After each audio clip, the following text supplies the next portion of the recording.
can open up to read these, because I'm just going to go through and read these once again. These new ones. I love it. Locker. Alright. So, part 2 of reading from the data bank. Second day playing Subnautica 2. Let's see what we've got unlocked now. So, locker. The basic prefab locker, sold as the catch in the Altera Blueprint catalog, comes default on all Altera habitat builders. The cache is guaranteed to secure several kilograms of bulk cargo against flooding, depressurization, fire, and most animal intrusion. Colonial records indicate the pioneers were wasting precious shift time sorting and labeling their lockers for quick access. PDAs now log the contents for every locker to the manifest, allowing fabricators to request materials directly from their storage point. No more sorting needed. Altera's lockers. Proprietary rights are human rights. Property rights are human rights. That makes me so happy. I love that they did that. Alright, single bed. Encourage you to nurture your dreams. The power transmitter. The Vaporway wireless power The Vaporway wireless power pylon uses IEEE compliant microwave beams to link power supplies to distant consumers. Chaining multiple pylons together allow for effective lossless power transmission across hundreds of meters. Underwater, the Vaporway exploits the Tamarai-Morai capacity coupling process to send current through ionized seawater. Building near power supplies or other power transmitters to extend their range. Required to connect bases to detached generators such as hydroelectric turbines. Avoid the clear marked beam path. Do not spend prolonged periods in the beam. Despite the significant protection of your AEP suit, the results can be fatal. Let's see. Hydroelectric turbine, named for the legendary laundress. The Nausicaa 4 hydroelectric turbine transforms moving water into power. Ocean currents turn blades which spin the rotor of the polyphase generator to create electricity. Build inside a water current. Connect to a nearby habitat or facility with power transmitters. A hydroelectric turbine, a clever turn of phrase. So dorky. Let's see, scanner station. Operating instructions. Construct in habitat room compartment. Ensure sufficient electrical budget is available. High power draw. Once powered, select a filter and wait for the map to populate with contacts. Such a contact entering the holographic map or touch it contact entering the map if necessary to place a signal. Fresh water intake. On the positioned in the real world. Caution, the scanner's power draw increases sharply when active. Background, ever wonder what's out there? Now you can replace wonder and mystery with crisp, high-resolution sensory images. The scanner station manages sensors including, but not limited to, hyperspectral imaging, field MRI, passive sonar, biosonic spectrometry, LiDAR vibrometry, chemical sniffers, and magnetometric infiltils. The scanner station is a standalone product. Colonists are not required to manually construct sensors on their habitat, and buildings that these emitters personally may give colonists a sense of purpose and achievement. The Altera scanner station, because the map always beats the territory. Room. The Altera Gray Box is a scalable pressurized habitat registered as a modular shipping container under ISO 6346-2200. The Gray Box must be equipped with a hatch and power supply by the end user. Altera markets the Gray Box as a single solution down south for colonists who cannot invest in expensive field databases or elaborate prefab habitats. Supports larger facilities with like the biobed, processor, and scanner rooms. Generates breathable air from seawater when powered. Must be anchored or supported by a mobile platform. Comes unfinished. End user must supply hatch and other amenities. It can be extended in any direction and merge with other rooms. The Moonpool. An opening in a habitat's lower hull for direct entry for divers and submersibles. Because the habitat's interior atmosphere is at the same pressure as the surrounding water, seawater cannot rise through the Moonpool. No hatch membrane is therefore necessary, though this comes with sanitation and quarantine risks. Moonpools are a good location for vehicle bays, high-traffic dive sites, and brief idles such as kicking or stone skipping. Be sure to wear your AEP suit, best to avoid loss of heat. Caution, unless locked behind a bolt head, moonpools offer free access to your habitat for intruders. Don't like that. Processor. Operating instructions. Construct in a habitable compartment. Select a desired process, such as titanium ingots and titanium. Then load the input hopper and wait for the processor to run complete. Collect output from output tray. Caution, the processor's power draw increases sharply during a run. The processor is a reverse fabricator, reducing complex inputs like salvage or biomass into simple raw materials. While standard fabricators can break down salvage, the processor is required to generate large, pure outputs. The processor brings an arsenal of flash smelters, centrifuges, chemical washes, fractionators, and magma electrolytic oxide cells to bear. Refugee users may fondly recall political propaganda comparing Altera to the sinister controlling fabricator and the Mongolian independent states to the robust, honest processor. The Altera bulk processor. Creative destruction. See, battery terminal. A charging rack for personal batteries draws excess power from the habitat, will not function in a power shortage. Larger power cells used in submersibles and heavy equipment require their own specialized chargers. It requires power input from base. Load depleted batteries into charger, remove the fully charged batteries, or early for emergency use, vital for long-term operations of tools and equipment. To avoid unpleasant surprises, check battery levels in your tools and return them to the charger before depletion. The battery terminal. It's not the end of the line. See spotlight. High lumen industrial spotlight. Automatically tracks nearby motion, may trigger behavioral changes in native organisms, including repulsion, aggression, and attraction. The movement of an organism in response to light is known as photaxis. Alright, so bloom canker. This chimeric organism is a feeding and reproduction site for a large RNA virus. It is a colony of funnel-shaped cells similar to Earth conoflagellates. Natural origin. The canker cells are infected by the Proteavirus beta strain, which modifies their behavior and gene expressions. The cells work together to form a slime mold. And structural slime. The slime mold uses glue borrowed from clam anchor proteins to host a sedvex stalk and numerous sponguli to be tough to cut through with hand tools. Viral crystals. The canker stores solid crystals of Proteavirus beta viron. When the canker feeds, it releases a Proteavirus beta into the water, then soaks up killed microorganisms.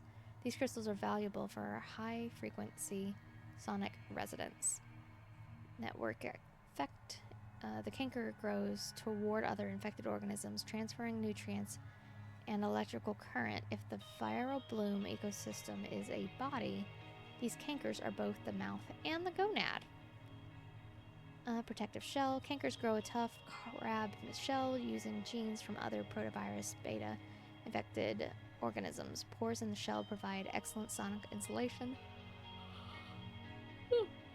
But the canker cannot feed with its shell closed. Assessment. Primary feeding site for ecological dubious viral bloom. Destroy when open. Destruction may help nearby infected organisms clear the virus. Poor chap. Alright. Okay. Alright, Chap. Let's learn about some colonists. Chap Sauvang, male, computational dynamicist, biobed administrator, pay rate, curl, expired Mongolian Free States trademark for member of a leadership council, fast-tracked from Altera educational cadre to work on breakthrough human fabrication technologies, volunteered for Cicada mission to test biobed systems in harsh frontier environments. Note, a loyal, consistent performer since infancy, minimal risk of breakdown, some professional tension with AI ethicist, Lucretia Kapoor. Tuba, Tuba Tabuka, female, role, cook, dietitian's mate. Pay rate, Nakor, frequently self-described as underpaid. Clever. Colony cook, highly proficient with both fabricator and traditional food prep. Exposed to dangerous levels of heavy metals and retrovirus due to a habit of sampling protein substances for flavor. History of violence in the context of organized crime. Complains constantly. Performs consistently. RASA candidate. I wonder what that is. Wu, lanky. A male, dietitian, pay rate, curl. Grandfather's large extended family mostly destroyed during collapse of Mongolian independent states. Recruited Mogami Kinu as fertility engineer. Vital to mission success. Excessive pharmaceutical experience made... Oh, and extensive pharmaceutical experience made Dr. Wu reliable when even psychologically altered. Okay.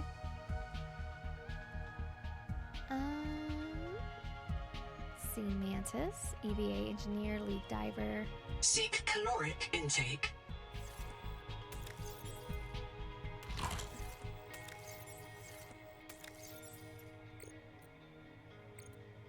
Alright. Pay rate curl. Biography. Veteran of multiple space construction projects in Mongolian independent states. Participated in early conflicts against Karaz uniforms and labor actions against Trans-System Federation Authority. Tacturnal withdrawn but trusted by subordinates. Ideologically inflexible but not responsive to incentives. Like other Mongolian refugees, may require corrective action to avoid unionist behavior and work stoppages. Oh no, he's a union man. Thing 2. E-Turbish. Gender? Great question. It's an able spacer. Pay is the Nakor. Representative of young edge of cross-generational Mongolian crews, devout Buddhist, but express no dissatisfaction with biobeds. Adult identity not fully formed. They were a kid. Oh, like other young pioneers important to colony morale. Mogami Kinu. Fertility specialist. Bagator. Hero or Knight, expired Mongolian Free States. Mother of Wander and Ander, adoptive Mongolian name convention for children. Achieved zero Pent mentality with Mongolian one-way colony world Nutara. Compassionate fatalist. Accepts inevitability of suffering but still feels it. Critical social anchor of habitat cohort. Despite large emotional attack surface, unlikely to depart from useful work regimen. Then we got Quaker Kapoor, AI ethicist, Bagator, which is again Hero or Knight, member of the Society of Friends, consulted on ethics of one-way colony missions during the intervention against the Mongolian independent states, volunteered for Cicada colony mission in order to accompany and work for the welfare of Mongolian refugees. Self-reliant and calm, prefers an observational and advisory role, though she displays intense signs of loneliness. Let's see, these ones. Ugh. Damn. This is rough. Alright, so Anita died of drowning because of sedation. Her lungs contained levels of xenon and anesthetic. May have inhaled xenon from her AER tank. Suffered from advanced lead poisoning and starvation at the time of her death. Spoke to someone before dying, but she died alone. She died about 250,000 hours ago. She was transmitted to a biobed in Sleep Area 3 despite contamination with heavy metals and retroviral DNA. She's reprinted without success. Her life continued. Huh. Got a person who died unknown, died from drowning. Chap died in explosion. Several other colonists were killed in the same blast. Again, 235,000 hours ago. How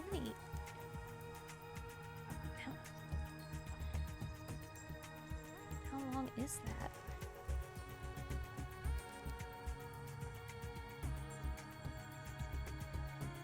That's 26 years. Holy shit.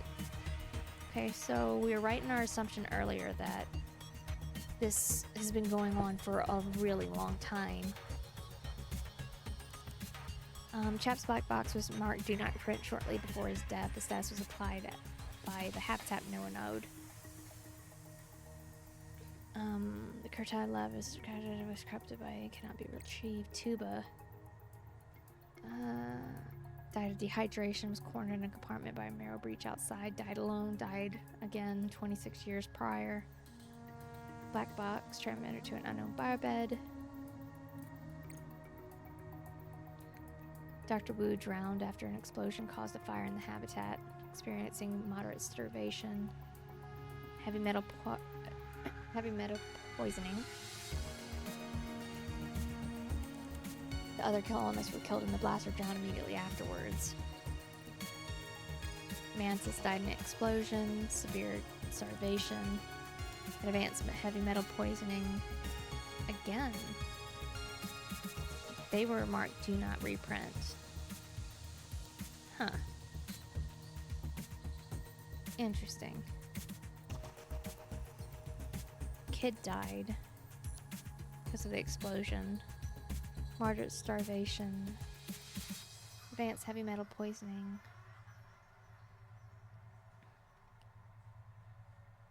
Oh, kid couldn't even redo because he didn't have a paired biobed. Oh, that's awful. Mogami died. The Noetic Advisor has transmitted an alert. Return to the life pod at your convenience. Okay, I'll do that in a little bit. I'll do that tomorrow. Alright. Vocal setting recording, did that. Don't go out alone.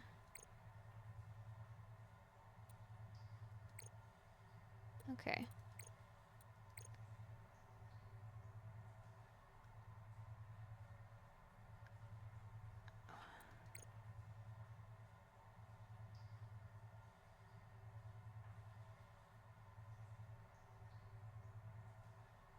Okay, so do not go out alone. Listen, everyone, keep the bulkhead shut. The parameter sensors are on alarm. No matter how many false positives you get, do not go out alone. Somebody made a mistake a long time ago. We have to live with it. Damn thing, maybe it was one of us. We read that, so we heard that one. Cartographer notes. I took a Mongolian-style name, Rhiannon, daughter of Daphid, but I was still staging at the Alpha Andromeda Otoro when the Kara hit. I never made it to the colony, so Proteus is my first time living by the Mongolian ethos. Close to the land, learning the rules of the universe, game by playing it. And the only maps here are the ones I make. I joined the Jubilee because Anita's right. We can't adapt to Proteus if we're bottling up at a quarantine base. Out here we can live with the ocean, drink from the water slugs, eat from what we can scavenge, and sleep in the air pockets. The biosphere will help us. The angel combs gave us an enzyme to digest protein tissue. Sometimes the Proteavirus can meditate between our biologies. This whole time Sophie had us fighting against Proteus, and all had to do was let them in. Let's see, we did read about, we heard woos. We heard that one. And we heard that one. We heard this.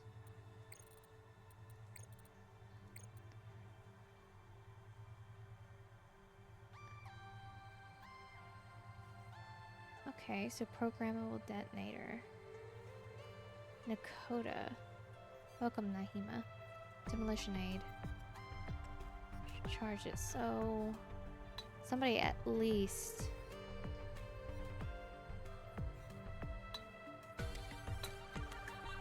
maybe Mantis, maybe Nahima. They're the ones that started that explosion. Huh. We did that one. Did that one. Did that.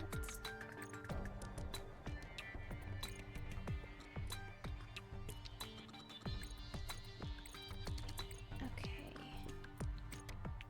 Alright. Trans-System Federation is the chartered independent military of Transgov space, responsible for piracy suppression, phase gate regulation, and humanitarian intervention. Funded by 37 Transgovs, but empowered to set its own rules. Operated by frontiersmen, alien environmental specialists equipped with nanotech and human fabrication. Monitors Kara quarantine protocol, supervising all interstellar travel. Admiral Rathine Studeber, the TSF military commander, used the war against the alien Kara to secure true independence from Transgov sponsors like Altera. TSF frontiersmen battled the Kara's uniforms and enforced strict quarantine protocols on all the phase gates. Analysts agree that very soon Admiral Studebar would declare martial law in a populated Transgov colony crossing the Rubicon from independent military to military government. Alright. Alright, copper, element 29, soft metal, good conductor of heat and electricity, important feedstock for the fabricator of basic batteries, wiring, and other low-draw electrical systems. Copper is critical to terrestrial biology. Elevated copper levels in this world's ocean may cause anemia and liver damage. The distinctive blood and orange taste of this world's seawater is caused by oxidized alcohol dysphenol, citrus flavor, and amyloid ketone, which is produced by the reaction of copper and iron with floating lipids. The same reaction occurs when copper or iron touches human skin, creating a distinctive taste of metal, of blood. Silver, element 47, the most conductive and reflective of all pure metals. Silver nanoparticles are vital to both medical technology and nanoprinted circuits. Also important to modern clear reactors and high-efficiency solar panels. Silver accumulated in the body from exposure in water and diet can cause long-term health effects ranging from blue skin to death. The world's dissolved silver levels are unsafe for human habitation. Okay. Salt. Halite. Commonly known as salt, a critical nutrient that is flavor in human foodstuff. Nearly 4% of all alien seawater is dissolved salt, far higher than the concentration in human blood. Living things can't survive this level of salt in their bodies. As a result, organisms spend a great deal of energy pumping salt out of the bodies. Some fish use a third of their metabolic energy to pump salt. A shortage of salt is equally dangerous. Hypertonemia causes hallucinations, seizures, coma, and death, easily confused with other syndromes caused by exposure to the saline environment. Assessment. Search for salt on sandy sea bottoms around dead coral domes.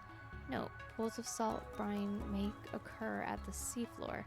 Contact with this brine will cause seizures and death. Certain bacteria can thrive in these environments. Alright, lead, element 82. Seek fresh water intake.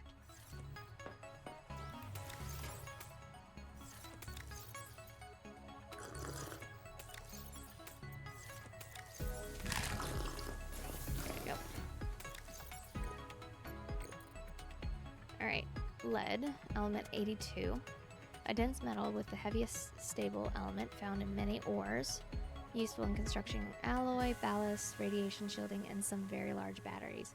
Due to the world's high metallicity, lead plays an unknown but significant role in the biosphere. All indigenous organisms and water sources are tainted with lead. Lead can mimic other metals involved in human biology, replacing them in critical reactions. It is a devastating toxin. Long-term exposure requires urgent clinical treatment. Take any possible steps to remove lead from your food and water supply. The presence of organoid lead compounds in the biosphere of Rakshasa played a major role in the breakdown of the expedition and renewal of the Abraxas principle. And then we've got the Jetocaris. Look at him. I love these crabs. They're so cool. Alright, so the tripod Proteavirus, a three-legged social crustacean that displays parenting behavior. Tripod body plan. Due to early evolution of bilateral symmetry, no three-legged organisms are bilateral symmetry. Excuse me. Tripod body plan. Due to early evolution of bilateral symmetry, no three-legged organisms exist on Earth. The Jetocaris legs may have formed from the fusion of 6 earlier legs, 3 on each side. The small forelimbs remain independent. Leg jets. Evolved from leg-mounted gills, a valve thruster on each leg allowed the Jetocaris to hover and swim. Fusing the legs to double the size of each gill thruster improves efficiency in simulations. Feeding tongues, the Jetocaris deploys 2 flexible, long radii, perhaps evolved from food-handling mexipeds, to search for food. The forearms clean and groom the radii. These appendages are sensitive but capable of regeneration. This suggests that Jetocaris can grow its nerves. Something in the seabed likes to bite them. Yeah, no joke.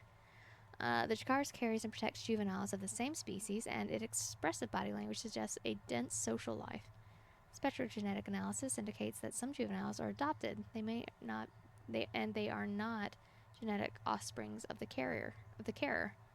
Adoption has been observed in many species, though it is a mistake for a rational adaptive standpoint. It may be a sign of instinctive behavior, or perhaps the Jetocaris once lived in eusocial groups with a single reproductive queen producing young that were tended by workers. Assessment, mostly harmless. May provide emotional benefits. Oh. Let's see, the blue moon doesn't have anything yet. And then the Pent.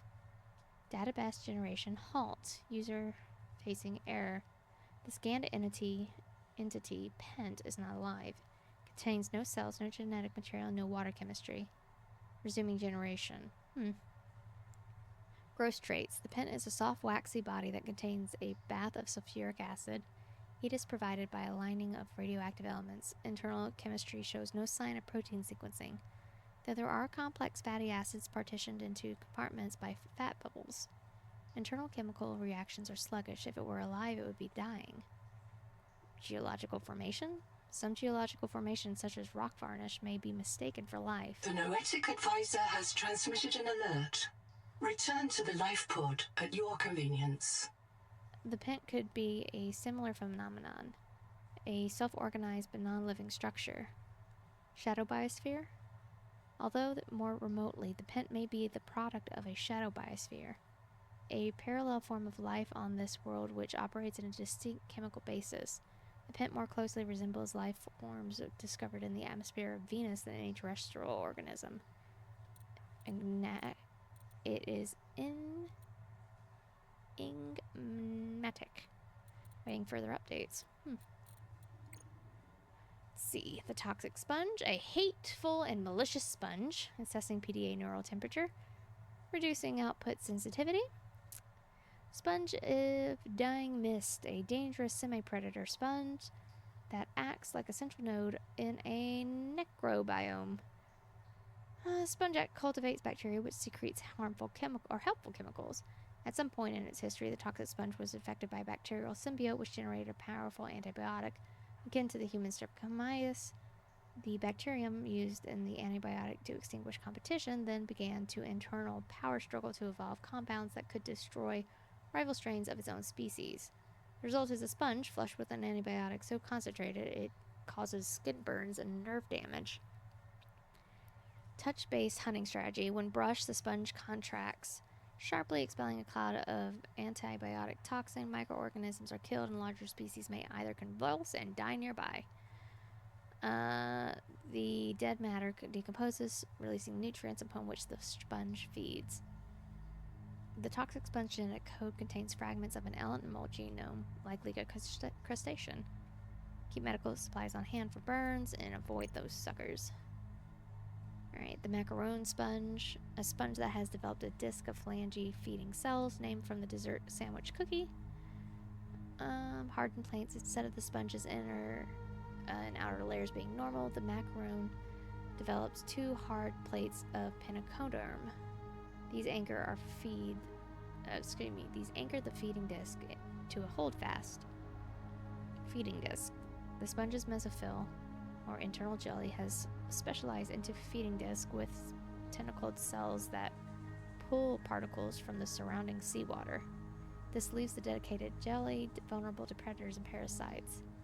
The feeding disc hosts the larvae of sponge-eating organisms in its pores. By providing a shelter and habitat for their young, the Macaron buys itself a degree of safety and defense, because these larvae themselves are tempting prey for many species. Many of the cells that are the feeding disc express proteins also found in the hosted larvae. This might be recognized as a signal to attract a desired species. It's inedible, but we'll see if anything else is learned. The Amphora Sponge, a sponge adapted to colonize and create air pockets.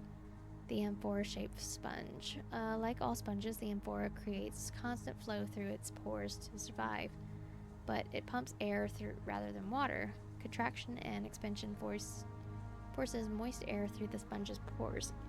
Absorbent surface harvest water and carbon dioxide from the air. Waxy coating helps prevent water loss. The soft blue glow of the sponge is bioluminescence fueled by radioactive minerals in the sponge's veins. The structure is glowing from the anchored rhizome. This radiation splits into hydrogen and oxygen. The gases gather in the cave ceiling, and Amphora prefers to colonize, creating pockets of null gas, unmixed hydrogen and oxygen. Though breathable, the air is highly flammable and an explosion risk. The sponge's symbiotic bacteria feed on the hydrogen and oxygen, producing energy and water. The sponge uses the energy to fix carbon from the air and grow as earth plants would. Assessment? It's a remarkable step. The Amphora Sponge may evolve an entire lineage of dry land sponges colonizing a niche filled by the planet and fungi on Earth.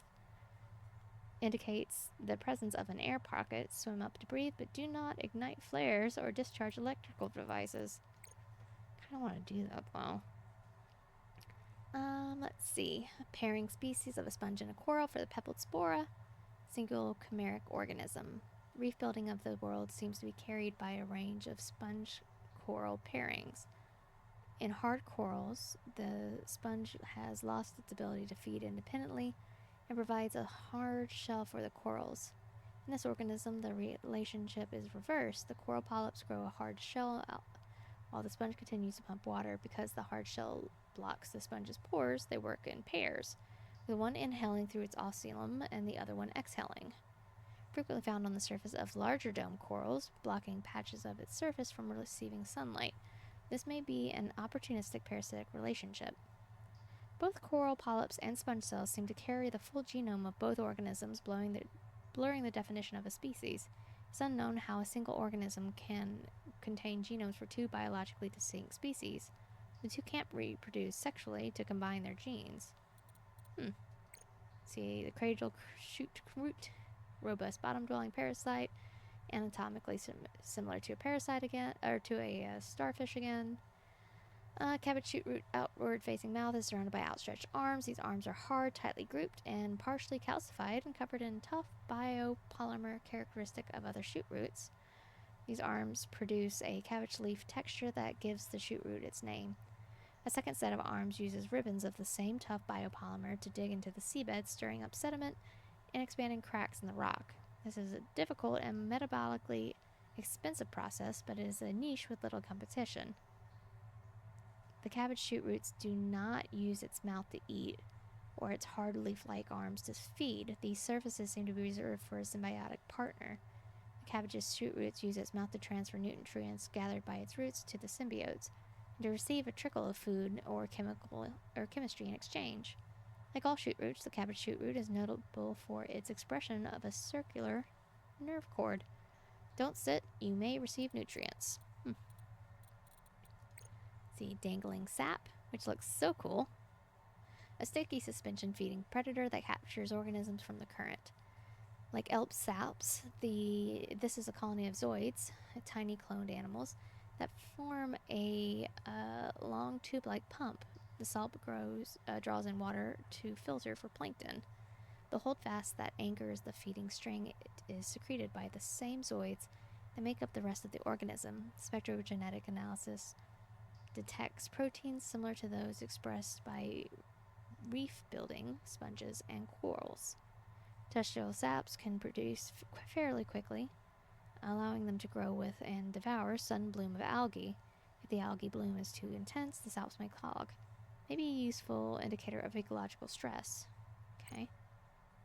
Let's see. Gonzo said that.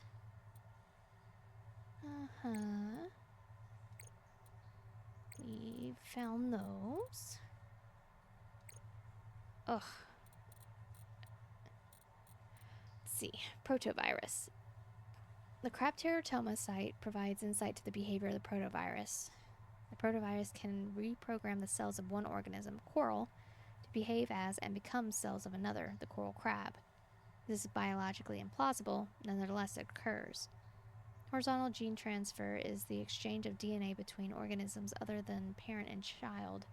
It occurs frequently on Earth, largely but not exclusively between microbes. The human placenta depends on the capsule protein that was inserted into ancestral mammals by a retrovirus infecting a sperm or a egg cell. Let's see. The protovirus may have evolved earlier than terrestrial virus, granted it root-level access to biology in this world.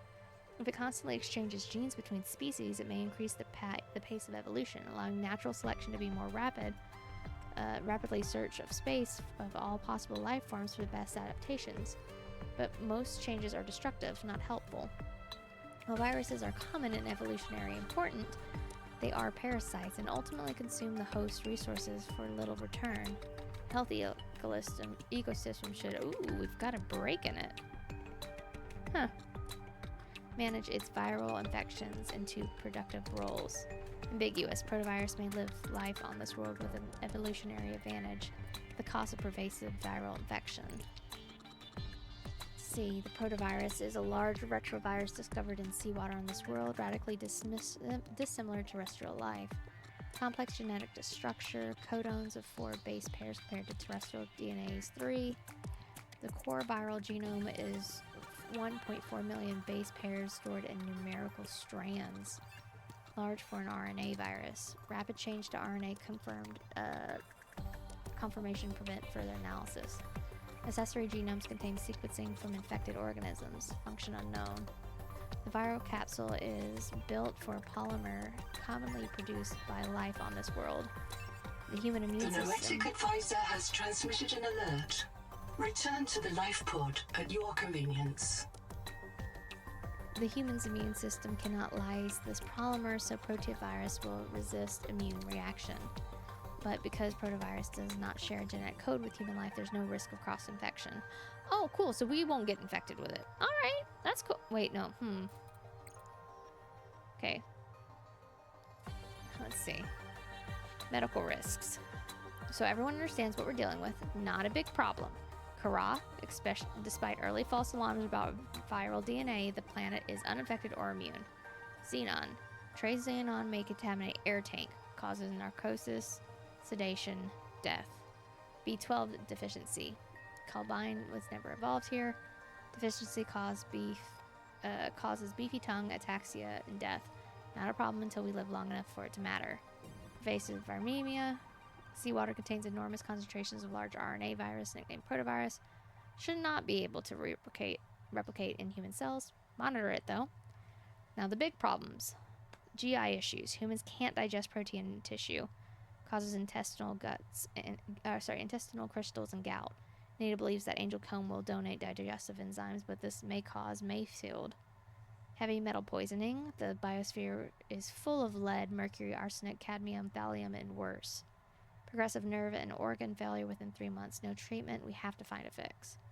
Macefield syndrome. Progressive delusional disorder, possibly associated with adaptation sourced from angel comb. Causes hallucinations and an urge to swim towards the big tree. No cure except a hard reset. For everything else, apply a medical satchel and rest. Let's see. Our flashlight. Operating instructions. Equipped to belt access tool belt. Aim to illuminate. Check battery regularly. Recommends carrying at least 1 spare battery. Alright, it's very bright. Safe to aim at. Fellow colonists briefly. Light is a common biological signal that may provoke reactions from alien organisms. Some of these reactions may be desired or useful, some may not. Be careful when you aim your beam, meaning it is in the photosynthetic organ of the beholder. You may be posturing for a fight, calling for help, broadcasting your favor, or even flirting. The flashlight is not a substitute for sunlight. It should not be used for a therapeutic diagnostic tool. Let's see. The beacon. Seek caloric intake. Okay. Beacon.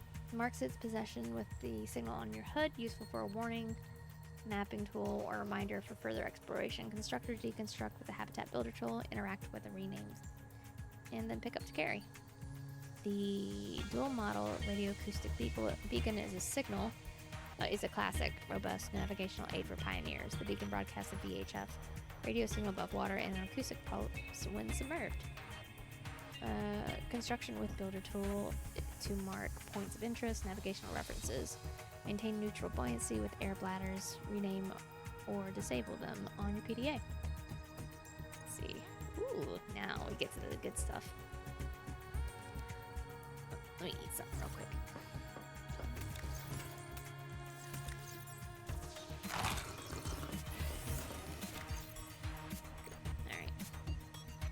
Wakemaker.